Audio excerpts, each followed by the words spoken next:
Okay, we're broadcasting. You may begin at any time, sir. All right, thank you very much, Dr. Armstrong. It's a pleasure to be with you in an amazing class that you have arranged.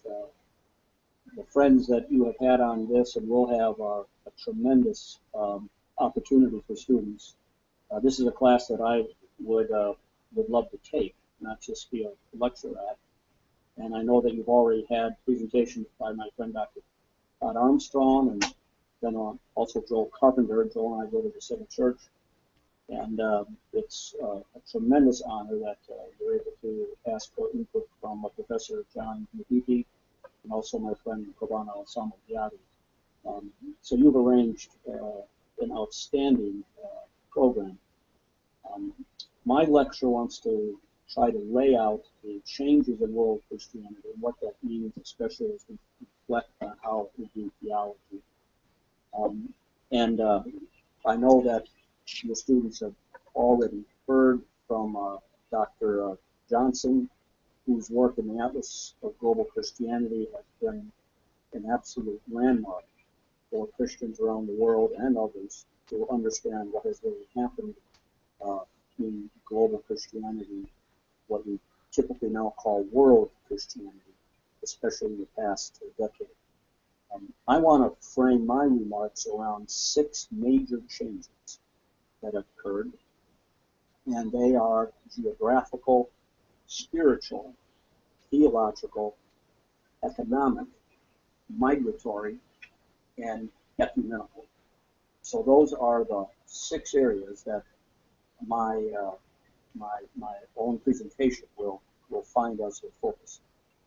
To begin with the geographical landscape, I think this is what now we probably know most, and I think that Todd Johnson and Joel and the others in the first lecture would have covered this, but let me make sure we're on the same geographical page.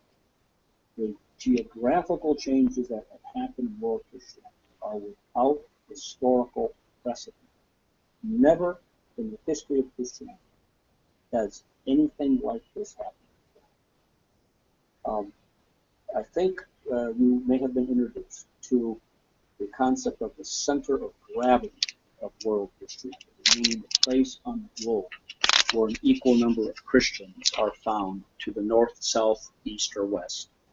And you may have had a map there to help your students with this. It's simple to think of it this way. For 1,000 years, that center of gravity remained in the global north, particularly in Europe. Then from 1910 to 2010, it moved from Spain to a point near Timbuktu, Africa, which has been the most rapid geographical shift of Christianity in all of its history.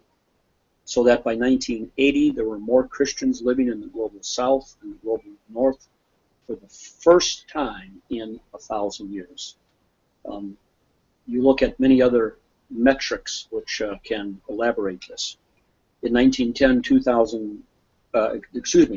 2% of Africa's Christian population was Christian. Today, 1 out of 4 Christians in the world are found in Africa.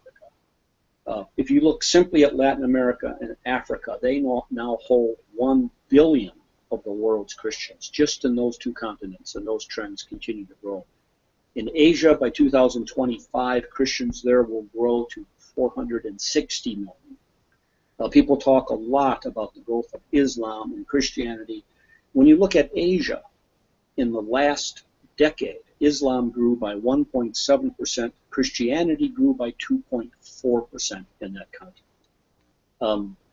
You look also at, for instance, where evangelicals are found. That's been especially dramatic. In 1910, 90% of evangelicals in the world were found in the U.S. or Europe. Today, 75% of evangelicals are found in the global south. So these trends are really clear. As Christianity continues to grow in Africa, Asia, and Latin America, by the end of this century, in 2100, we'll expect to see Christians living in the global south and what we call the global east, which will number 2.8 billion compared to 775 million found in the global north. What we're witnessing is a return of Christianity to the non-Western cultures of Africa and Asia, which really are those places where Christianity first gave rise to the church. But now Christian faith is embedded in hundreds of cultures and languages that demonstrate an incredible diversity of people and places that have received the good news of the gospel of Jesus Christ. So this means we can no longer think of Christianity having a particular geographical or cultural center as being in the West. And that's not only true for Protestantism, it's also true for the Catholic Church. And it's the reason why Pope Francis has had such a tremendously resonant impact in the world. It's because for the first time in 1,200 years, he's the first pope from the global south, which is the place where 2/3 of all Catholics also find their home. So when we talk about world Christianity, you structure your course this way, and the academics who will be making your presentations, it means that we're talking about this new reality of a multifaceted, highly diverse presence of Christianity throughout the world. We know, for instance, this means that now mission is polycentric and multi-directional. It goes from a multitude and myriad of places and destinations and returns. It means we no longer talk about the center and the margins in the same way that we used to. It means the whole framework has really changed. And the one thing we do know for sure is that the animating forces, ministries, and movements which will shape the future of world Christianity will emerge largely from the global south. It's Christians in Africa, Asia, and Latin America that will be the primary authors of the next chapter in the journey of world Christianity.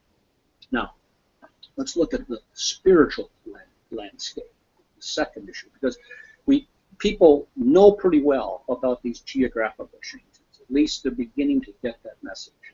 But what I have been trying to do, both in the book that your students have read some of it, in my other work and writings, I'm trying to say, what does this mean for our life together as a church, for our witness, for how we think about the future of Christianity? And that draws me to see how the spiritual landscape of world Christianity has also changed dramatically. I've already mentioned that Christianity around the world is now emerging as a non-Western religion. In fact, there's a spiritual resurgence of non-Western Christianity happening in the world today. You can look at some other broad trends. One thing that we see is that expressions of Christian worship and practice that focus more on experience and more on the senses than those that are more rationalistic. And you see this in all kinds of ways around the world, including in North America. You see younger people still interested in church who find themselves going to forms of Gregorian chant in cathedrals, or who flock to places like Taizé in Europe. But the most dramatic example of this shift is the astonishing rise of Pentecostalism. Now, I think we all know that the Pentecostal tradition in general traces its history to the Azusa Street revival a little more than 100 years ago that happened outside of California. There are other points of revival that Pentecostal historians will point to in other parts of the world. But that was about a century ago. And even by 1970, only 5% of Christians in the world identified themselves as Pentecostal. But today, 1 out of every 4 Christians in the world is Pentecostal or charismatic. Now, when we say charismatic, we simply mean a Christian who exhibits Pentecostal-style gifts, but who is in a non-Pentecostal denomination. Whereas Pentecostals are those who find themselves in denominations that are identified as a whole as being Pentecostal. And you look at what has happened in this trend. Today, 80% of conversions to Christianity in Asia are to Pentecostal forms of Christianity. And in fact, about 25% of all Pentecostals in the world are found in Asia. Todd Johnson, in his masterful study with his colleagues, he actually estimates that there are 800,000 Chinese charismatic congregations throughout Asia. You move to Africa, you find that in Africa, 1 out of 3 of the world's Pentecostals are found there. In Latin America, Pentecostalism grows at 3 times the rate of the growth in Catholicism. So overall, Pentecostalism is growing at about 4 times the rate of Christianity's overall growth. Another way I like to think about it is this.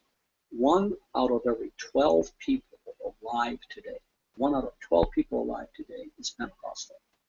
And this, for a movement that started only a century ago, is an absolutely astonishing religious development.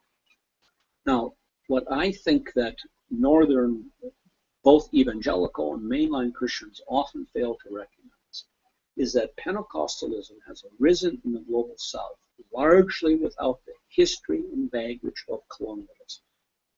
Churches in the Pentecostal tradition and style, with their emphasis on immediate spiritual experiences, detached Christianity from its white missionary control and empowered the indigenous expressions of Christian faith in many parts of the world. The Atlas of World Christianity that Todd would have spoken about, Dr. Johnson would have spoken about to you, has a quote that puts it this way when it describes the changes in Christianity over the last century. It says, quote, Pentecostalism became the main contributor to the reshaping of Christianity from a predominantly Western to a predominantly non-Western phenomenon in the 20th century. Now, that term Pentecostal is a very elastic term. I heard your students, as you were waiting for the lecture to come, you were dealing with technical issues. I heard some of the questions and answers. And one of them was about the definition of these terms. That's a very legitimate question. Pentecostal itself is a very elastic term. You can simply say that there are newer forms of spiritually expressive Christianity that have taken root in the soil of world Christianity around the globe. You can look at African Institute churches, which are those churches initiated by Africans for Africans, rather than from the Western missionary experience. And you see how those have grown in highly contextualized non-Western cultures. So the overall picture is of the spiritual landscape of world Christianity changing rapidly by these kinds of new movements. Now, there's concern by some who view Pentecostalism as simply a retreat out of the world into private spirituality. I think it's important to pay attention to the lived experience of Pentecostal communities from their own testimonies, and particularly to look at these communities as they have arisen and exist within the two-thirds world, within Africa and Asia and Latin America. I'm particularly impressed as well by research of scholars like Donald Miller and Tetsano Yamamori. Pick up the book Global Pentecostalism, The New Face of Christian Social Engagement, which gives you a good picture of how these communities participate with those who are on the margins of society and give them a sense of social empowerment. Last November, I was privileged to be at the Pentecostal World Conference in Kuala Lumpur. This was a gathering of about 3,700 Pentecostal leaders from around the world. I was there as part of a team being ecumenical guests there. And I listened to a presentation by Ivan Satanyarta, who heads an Assemblies of God ministry in Kolkata, what we used to call Calcutta in India. It was titled Power to the Poor, the Pentecostal Tradition of Social Engagement. And he argued persuasively how the empowerment of the marginalized in society has been a key feature of Pentecostal ministry in many parts of the world and a reason for its growth. Now, of course, there are all kinds of expressions of Pentecostalism with all kinds of social impact. But perhaps the best way I would encourage you to think about it is this. Liberation theology, especially in Latin America, rightly proclaimed the option for the poor. I want to say that. They rightly proclaimed the gospel's option for the poor. However, the poor themselves have largely opted for Pentecostalism. And I think it's terribly important that we all try to understand that phenomenon and the reasons why. You've seen the growth of the Pentecostal now around 600 million people in about only one century. I think the only conclusion is that an important movement of the Spirit of God is at work, and this is one important influence that will frame how we think about and how we do theology in the framework of world Christianity as we move to the future. And that brings me to the third lens, the third issue that we confront, and which is the particular focus of your time in this session of the course, and that's the theological landscape. This theological landscape is shifting in radical and important ways. One of the pioneers in the whole pilgrimage of world Christianity is Andrew Walls. You pick up anything that he's written, you're going to find it to be tremendously insightful and provocative. Here's one quote, and please listen to it. The most striking feature of Christianity at the beginning of the third millennium is that it is a predominantly non-Western religion. I've already said that. He emphasized it. Then he goes on. We have long been used to a Christian theology that was shaped by the interaction of Christian faith with Greek philosophy and Roman law. These forms have become so familiar and established that we have come to think of them as the normal and characteristic forms of Christianity. In the coming century, we can expect an accelerated process of new development arising from Christian interaction with the ancient cultures of Africa and Asia, an interaction now in progress, but with much further to go. End of quote. So we can think about it this way. The changing theological landscape of world Christianity is moved by the way in which it is becoming a non-Western religion, and thus gravitating outside of the framework of Western culture in the Enlightenment. And that framework and culture has served as the cradle and theological home of Christianity for the last 400 years. Now, as Christianity makes that transition, I like to think about some key movements. And these are very, very general, and a person like John Beatty, a distinguished professor, has contributed so much to elaborating these, as would Kobama Santiago and many others. But here are three things just to think about. First, the enlightenment, the individual and community, the relationship of the individual and community. Enlightenment thought focused on the primacy of the individual in understanding the political, social, and economic order.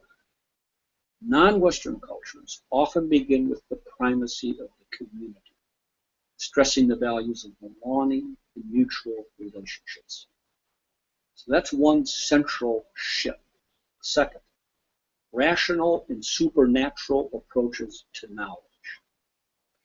Western Enlightenment culture placed a priority on the mind's ability to know truth through rational thought and inquiry. Right? Non-Western cultures often assume supernatural forces, both good and evil, are the means to unlock the knowledge of reality and truth. So that's the second big transition. What's our approach to knowledge? The third is the material and the spiritual world. Enlightenment thought reinforced a clear boundary between the material and the spiritual, usually circumscribing the spiritual to a narrow, personalized world. Cultures in the non-Western world typically assume a far more fluid and interconnected relationship between the material and the spiritual, regarding them as mutually independent. Now, of course, these are simplistic summaries that can merit 1,000 qualifications, and there are some traditions of Christianity, I'm thinking particularly of the Orthodox tradition of Christianity, for which those kinds of movements really don't apply because they've never been as rooted in Western Enlightenment culture. But for most of world Christianity, the movement out of the enduring, comfortable cradle of Western culture, and particularly the Enlightenment, to the non-Western world entails a fundamental reorientation of how culture and faith interact in the process of theology and around crucial issues involving how we understand truth and experience reality. There's a lot that you can read that will elaborate this. One really challenging book I find is Simon Chan's recently released Grassroots Asian Theology, Thinking the Faith from the Ground Up. He's an Asian Pentecostal theologian who particularly challenges more mainline or ecumenical theology, contrasting what he calls elite theologians with folk Christianity. And while I don't agree with all of his perspectives, I find them tremendously helpful and enlightening in order to kind of give you an example of what this actually looks like. There's another African theologian and author named Atatunde Akinde. He describes the development of non-Western Christianity in this way. Listen to this quote. Christianity has blossomed in societies outside the Western Hemisphere and has become more powerful and nuanced in the process.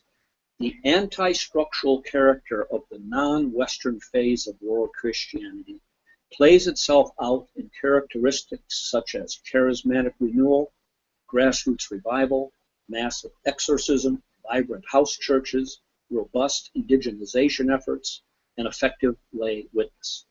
Churches from the Third World are vigorously defining Christianity on their own terms. The new day that dawns will permanently alter the place and nature of Christianity in the 21st century. End of quote. So that gives you a brief description of the changing theological landscape that's posed by the developments in world Christianity. There are a few things that I think that really prompts us to focus on, and you would likely think of others. One, for instance, is the whole role of healing, how we understand healing in the work of mission and evangelism from these two perspectives. A second is how we give attention to local faith communities themselves as the place that carry forth God's mission in the world. Not simply the witness of individual missionaries, but rather the impact of local Christian communities in how they express and articulate and model the gospel. The third is to really reflect again on what we mean by the transforming power of the gospel in the lives of people and of the world. I like to think that we have to continually return to what we mean by this transformation. I like to think of it this way. This is a spiritual power embedded in the material world, which moves beyond the rational mind and is experienced in the community of believers. So the gospel of Jesus Christ transforms one's individual life through the Spirit, incorporating him or her into a community that is shaped by the empowering work of the same Spirit. And that community expresses its life through joining in God's mission, offering the gift of life to all, and directed towards the healing of all creation. Our theological task is to constantly weave and hold together each part of this transforming work of God together in how we understand the message and witness of Christianity. Now, fourth, I want to make a few comments about the changing economic landscape. And by that, I don't simply mean the pattern of globalization and global economics, which itself is important, but I want to look at the pattern of economics within world Christianity. And the point here is simple. The massive growth in the Christian family has come in the global south, but financial resources and material power remain concentrated in the global north and west. And so there's a continuing assumption that northern centers of power in the church are still in control and able to shape the destiny of world Christianity.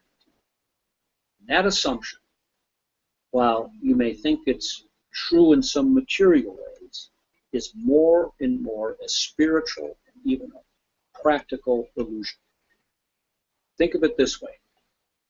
The economic resource of world Christianity, about 60% of all Christians are right now in the global south, and that percentage will climb and climb and climb. Yet they control only about 17% of income from economic sources, while the other 40% of Christians in the north and west control about 83% of the estimated income, again, within world Christianity. And so this has tremendous concrete effects on available resources that can be allocated to theology, to training, to healthcare, to mission and evangelistic outreach. There was a major survey done of theological educators around the world. It was conducted by the World Council of Churches. It was an extremely insightful study. And the way to kind of crystallize the findings are to simply say the global north has too many institutions of theological education, which often now struggle to obtain sufficient students, and the global south has way too few. You can make the argument that the single most important investment to strengthen the future mission of the global church would be to increase the capacity for programs of ministerial formation, theological education, and leadership training at all areas of the global south. You've got the same thing when you look at the headquarters of Christian organizations, and this is true across the theological spectrum, from evangelical to mainline to the World Council of Churches. You find the headquarters of groups like the World Council, like the National Association of Evangelicals, like World Vision, like the Baptist World Alliance, Lutheran World Federation. All of these you find in either Europe or North America. And I think more and more we've got to come to terms with the fact that our theology is influenced by what we see when we wake up in the morning. Context always has an influence on how we reflect and how we understand our faith and do our theology. And when we continue to place the centers of major global organizations and bodies in the global north, regardless of various advantages that may bring, it simply reinforces in powerful ways the imbalance of economic resources and institutional power. And this has a real impact on the capacity for doing the kind of theological work and education that needs to be done for the future of world Christianity. Sometimes I've thought, what if you simply took all the seminaries in the global north that have tremendous fundraising campaigns and staff to do so, and say, what if you just tithe? What if you just took 10% of funds raised for theological institutions in the north and saw that those were directed towards theological education and training in the global south? Um, there, there have to be ways for us to think courageously about how to shift both economic resources, but also institutional power and theological capital from locations in the global north, from locations in the global north to those locations in the global south and east that are destined to face the future, to shape the future directions of world Christianity. Next, I want us to turn briefly to what I call the migratory landscape. The migratory landscape. I heard a couple of questions about this when you were preparing for this lecture and reflecting on what Todd Johnson, in particular my friend Joel Carpenter, had said. I have come to feel that this is one of the most important and most overlooked factors when we think about the shape of world Christianity and also those forces which will shape our theological future. I don't think most of us have imagined what the impact of global migration is on the shape of world Christianity. Here are some facts. Today there are an estimated 214 million people who are migrants. In other words, they're moving from one country to another for any number of compelling reasons. That means that people on the move are equivalent in number to the 5th largest country in the world. But here's the interesting fact. Of these 214 million, 105 million are Christians. So while Christianity accounts for only about a third of the world's population, they are overrepresented amongst migrants, accounting for nearly half of those moving from one country to another. So this group alone is equivalent to the 12th largest country in the world, the number of Christians who are migrants. It's greater than the population of Germany or of Ethiopia or Egypt or France or numerous other countries. Now, the chief destination of these immigrants, North America, Europe, Australia, the Arab states of the Persian Gulf. But immigrants cross boundaries between countless countries. Take Ghana, for instance, where my friend Obena Osama Yadu is from.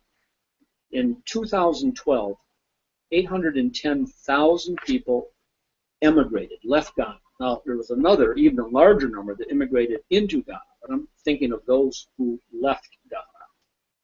And of those 810,000, 2/3 were Christians. 120,000 immigrated to the United States. Another 80,000 to the United Kingdom. 190,000 immigrated to Nigeria. Or you look at the Philippines. The Philippines had 4.63 million people who immigrated. Of that number, 76% were Christian. 1.8 million of those immigrated to the United States, but 530,000 immigrated to Saudi Arabia. Another 270,000 to Malaysia. You can find fact after fact like this if you go to the Pew Research Forum, Faith on the Move. It's the best single source to give you data on actually not just Christianity, but the movement of people of all faiths in this pattern of migration. Immigrants are largely moving from nations of the global south, and often from countries where Christian faith is strong and growing. And these Christian migrants take their faith with them. I like to tell the story of the Redeemed Christian Church of God, which was founded in Nigeria in 1952. It's one of the African instituted churches. It now has 5 million members in 147 countries, including 720 congregations in the United States. And if you go to Dallas, Texas, outside of Dallas, you'll find that they've built a worship pavilion at the cost of $15 million, which can hold 10,000 people who come for revival services. And their U.S. director, Pastor James Fadale, says, we want to plant churches like Starbucks. This is simply an example of the impact of immigration in the United States on Christian witness within our midst. You find the same pattern in Europe. You go to church in London today, 58% of those who attend churches there on Sunday are non-white. In Hamburg, Germany, you find 60 African congregations in an African Christian council in Hamburg, Germany. You could go on and on.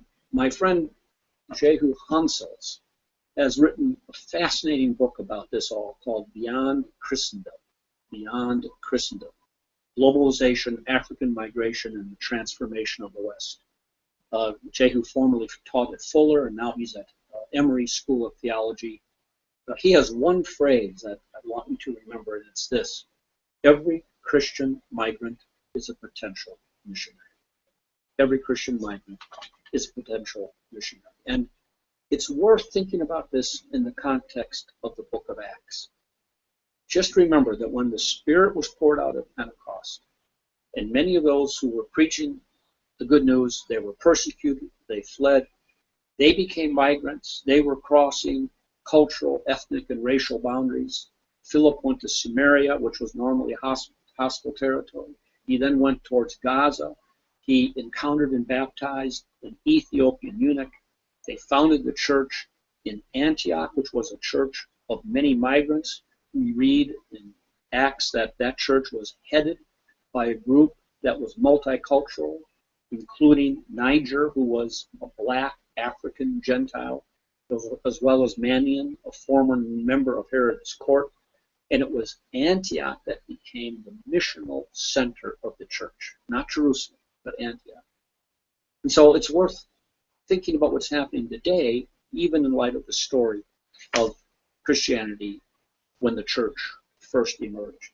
I like to say this: what, in fact, would happen if migration is actually the primary means through which God's Spirit is moving and unfolding the ongoing work of God's mission in the world? You think of all the resources we put into traditional mission, but there are 105 million Christians who are moving and crossing boundaries from one country to another. How would that change the way in which we think about God's mission in the world, and in which we also think about how theology will be shaped and formed? Because sociologists will tell you that the experience of migration deepens Christian faith, or whatever one's religious faith is, for that matter. You look in the United States. I heard a few comments again in your question and answer time about this. There are 43 million people in the United States today who were born in another country. They're foreign residents here of one kind or another. Now, of that number of migrants who have found their way to the United States, 74% are Christians. 5% are Muslim, 4% are Buddhist, and 3% are Hindu. And those Christians often bring their forms of non-Western Christianity into our life. And they are shaping religious life and Christian witness within our own country in ways in which we barely have noticed and understood. Let me just mention the sixth and last impact of world Christianity as we think about how we navigate this landscape. And that's what I like to call the ecumenical landscape. Now, I know I'm speaking with those who come largely from the evangelical tradition, as I have. I was brought up in the church where Billy Graham preached when he was a student at Wheaton College, and so that's my own tradition as well. But I've had extensive experience ecumenically, working on the staff of the World Council of Churches, and then as being the leader of my denomination and participating in ecumenical organizations, initiatives around the world. And from that, I bring these kinds of reflections.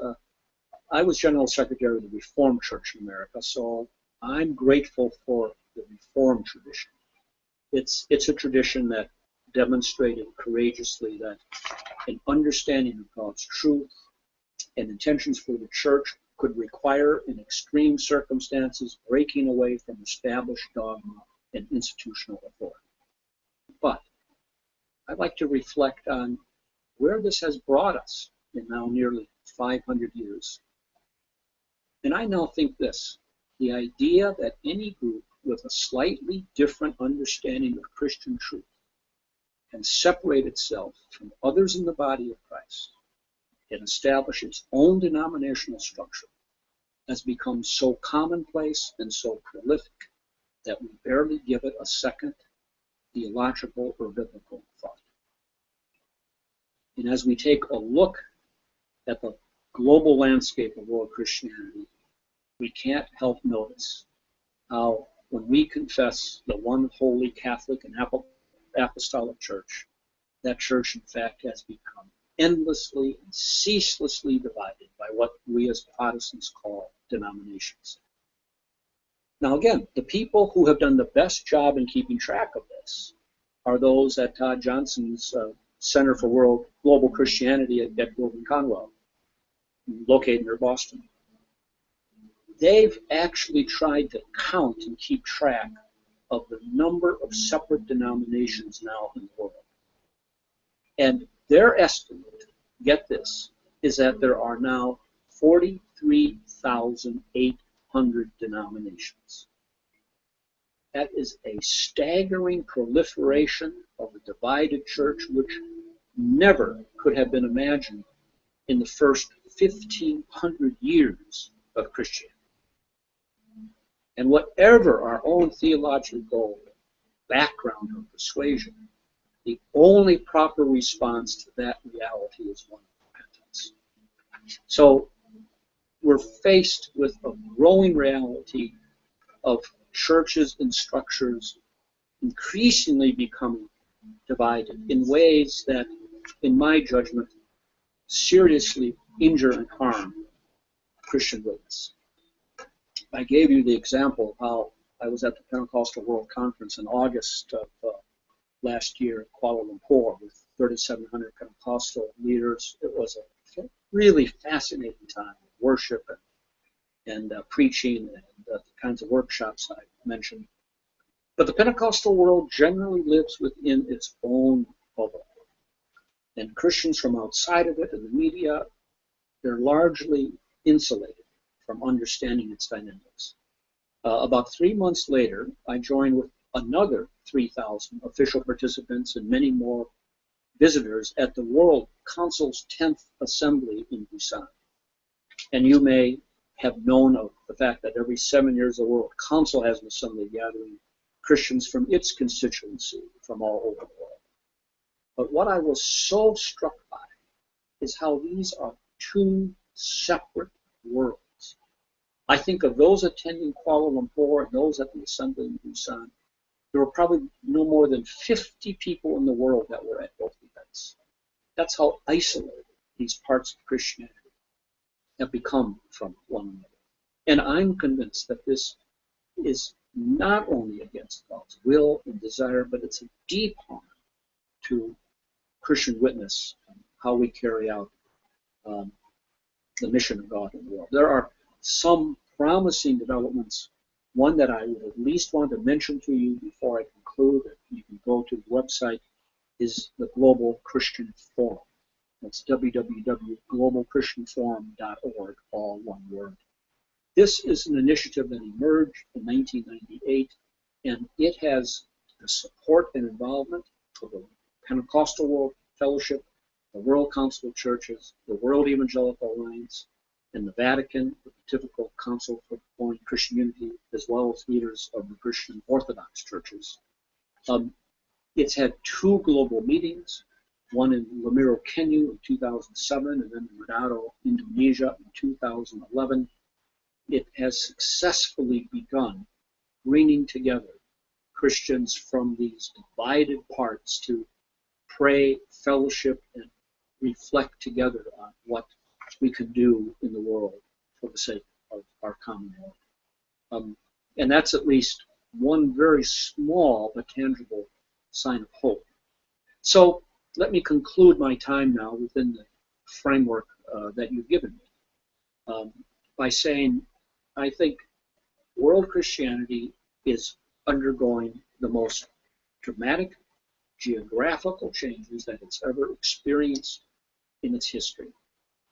But these geographical changes have consequences, deep consequences. You see these first in terms of the new level of spiritual, vibrant expression that is transforming the shape of world Christianity. You see it in a challenging new theological framework where we're moving out of the past understandings of the Enlightenment into non-Western understandings of faith perceived and appropriated and incarnated in those cultures. We see a whole new economic challenge where this imbalance of resources within the life of Christianity, not just the life of the world, is having deep impacts on the ability to resource new vital centers that will guide the future of world Christianity. We see a very surprising migratory landscape where Christians who are migrants may, in many cases, be agents of the mission and the message of God throughout the world. And then we finally see the implications for Christ's desire that we all be one. As the spread of global Christianity is reinforced in many ways our disunity and calls for new expressions to try to draw us together as a body of Christ. These are challenges that will shape all of our future as we think about the ongoing work of the Spirit of God in the life of the church and witness to the gospel of our Lord and Savior Jesus Christ. The one thing I know is this: we've got to be in this journey together. There's an African proverb that says, if you want to walk fast, walk alone. If you want to walk far, go together. The forces of world Christianity today have to learn how to go together as we continue to bear witness to the saving grace of God in Jesus Christ. Thank you very much.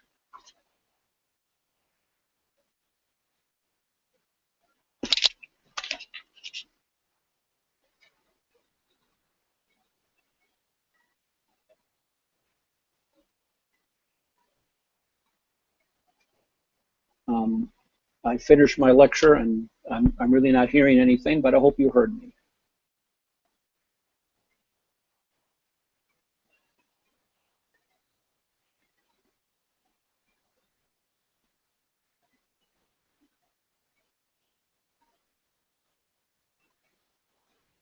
Jonathan, I can see you in a little picture on my screen, and you just raised your hand, so I hope that means that you at least heard me. I don't have any audio, but if you heard me, then I'm pleased. And I don't know if we're going to proceed with any panelist or whether we've completed our time. But just to let you know, I don't have any audio at this point.